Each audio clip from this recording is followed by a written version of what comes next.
Antisipasi dan upaya akan terus dilakukan untuk bisa mengurai kepadatan yang ada di Kota Bandung. Saya ingin tanyakan kepada Pak Ridwan dan juga Pak Asep, sejauh ini apakah sudah ada pemetaan begitu? Titik mana saja yang nanti akan dilakukan rekayasa jalan untuk bisa mengurai kepadatan yang ada di Kota Bandung, Pak? Silakan Pak, mungkin dari Pak Ridwan dan juga Pak Asep. Oke, dari saya dulu mungkin Mbak ya. Silakan. Oke. Untuk mengantisipasi pada saat hari H maupun pasca Lebaran, kami dari Satlantas Polrestabes Bandung tentunya berkolaborasi dengan instansi samping akan melaksanakan upaya-upaya yang kami lakukan ketika terjadi memang peningkatan atau kepadatan arus lalu lintas di Kota Bandung. Sebagaimana tadi diucapkan oleh Pak Asep, sebagian besar masyarakat itu di hari pertama mereka akan berkunjung ke sana keluarganya internal di Kota Bandung. Dan yang keduanya ada tradisi yaitu mengunjungi makam atau Nyekar ya bahasa betul, Sundanya betul, ya. betul. Nah ini di pagi hari sampai jam 12 siang atau siang hari itu memang kepadatannya kemungkinan di situ. Nah apabila memang terjadi kepadatan, upaya yang kita lakukan yaitu pertama mempersiapkan personil tentunya di titik-titik kepadatan tersebut. Keduanya kita melakukan kanalisasi baik itu pemasangan rambu-rambu water barrier atau traffic cone untuk parkir masyarakat yang akan nyekar itu. Sementara di siang hari menuju sore sampai hari kedua ketiga biasanya sudah bergerak ke objek-objek wisata, Mbak. Untuk di Kota Bandung itu sendiri kita mengantisipasi titik-titik kepadatannya yaitu pertama di Taman Lalu Lintas, kemudian kebun binatang, yang ketiganya adalah di Karangsetra. Yang keempatnya itu di outlet-outlet atau pusat perbelanjaan. Di samping kita mengantisipasi lonjakan arus lalu lintas yang dari arah Bandung menuju ke Setiabudi yang akan berwisata ke daerah Lembang, Mbak. Nah, ketika terjadi kemeriahan, maka kita akan melakukan rekayasa sebidang atau rekayasa fleksibel. Contohnya, ketika kendaraan yang menuju ke Lembang itu sudah melebihi jalan Setiabudi Ledeng, maka kendaraan dari arah bawah akan kita alihkan menuju jalan Sersan Bajuri, kemudian mereka keluar ke Kolonel Masturi dan belok kanan ke arah Betrik. Tentunya ini kami akan berkoordinasi dengan Polres samping yaitu Polres Cimahi dan Polres Bandung. Kemudian tambahan juga ketika kendaraan yang menuju arah timur yaitu ke Cibiru, ketika terjadi kepadatan kendaraan yang akan keluar gerbang tol Cileunyi, tentunya akan kita upayakan baik itu himbauan maupun upaya-upaya rekayasa. Kendaraan tidak semuanya dialirkan ke Cileunyi, gerbang tol Cileunyi, namun akan dikeluarkan di gerbang tol baik itu Wabatu, kemudian Kopo, Muhammad Toha maupun Pasir Koja. Di samping kita akan melakukan rekayasa lalu lintas di Bundaran Cibiru itu sendiri seperti biasa Pak Asep ya.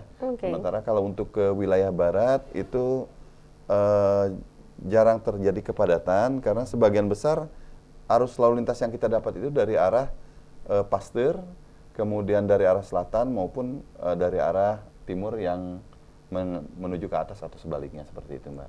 Mungkin ditambahkan Pak Asep? Silakan Pak Asep. Mungkin dari Disub kita membantu kegiatan kepolisian dalam rekayasa dan lalu lintas, dan kita mendukung berupa rambu-rambu, terus RPPJ dan traffic cone kalau diperlukan. Selain itu juga kita membantu kepolisian di pos Gatur, terutama di Jalan Soekarno-Hatta, karena Jalan Soekarno itu jalur lintasan pemudik ya, dari kota ke luar kota.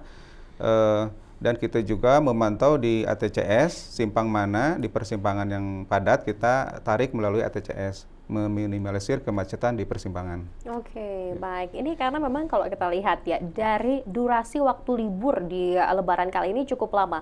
11 hari kurang lebih ya. Artinya memang yang harus diperhatikan bukan hanya pada saat arus mudiknya saja, tapi juga pada saat arus balik dan musim lebarannya nanti. Liburannya juga ini yang perlu diperhatikan juga begitu. Nah, kalau untuk di titik-titik yang tadi yang seringkali dipadati oleh para wisatawan begitu Pak. Kalau kita sempat waktu itu mendengar informasi bahwa ada rencana atau upaya untuk rekayasa jalan di Cipaganti dan Sukajadi, apakah pada saat lebaran ini juga akan diberlakukan? Untuk rekayasa sekitar kawasan Sukajadi ini masih dalam tahap kajian. Memang dalam kajian itu Sukajadi dibuat satu arah dari atas ke bawah menuju Setiabudi, dan dari Cipaganti diarahkan dari atas ke bawah satu arah. Demikian juga Ciamplas. Yang menjadi jalan yang diuntungkan itu di situ jalan Ciamplas, karena terbagi dua, arusnya dari atas menuju ke bawah itu melalui jalan Cipaganti. Dan ini juga masih disosialisasikan kepada masyarakat supaya nanti pada saat pelaksanaannya tidak terjadi kaget. Jadi masih dilakukan pengajian juga ya kepada masyarakat. Oke, dan di wisata libur tersebut begitu ya, antisipasinya untuk di jalur-jalur yang padat tersebut seperti apa, Pak? Cihampelas ya, kemudian juga tempat wisata lain, itu seperti apa, Pak? Oke, kalau untuk jalur wisata belanja ya di Kota Bandung itu sendiri, memang kita sadari lahan parkir itu ketika peak hour itu sangat berkurang. Kita biasanya berkoordinasi dengan rekan polsek sekitar dengan dinas-dinas atau kantor yang memang bisa untuk menjadi tempat penampungan parkir, Mbak. Nah, sehingga diharapkan daya tampung parkir ini tidak meluber sampai ke jalan. Kantong-kantong parkir ini harus disiapkan begitu ya? Yang kedua tentunya ketika memang terpaksa harus menggunakan bahu jalan, kita akan menyiapkan tolo-tolo, water barrier atau sarana prasarana lain sehingga di satu sisi bisa parkir, di sisi lain masyarakat pengguna jalan lain juga tidak terlalu terganggu.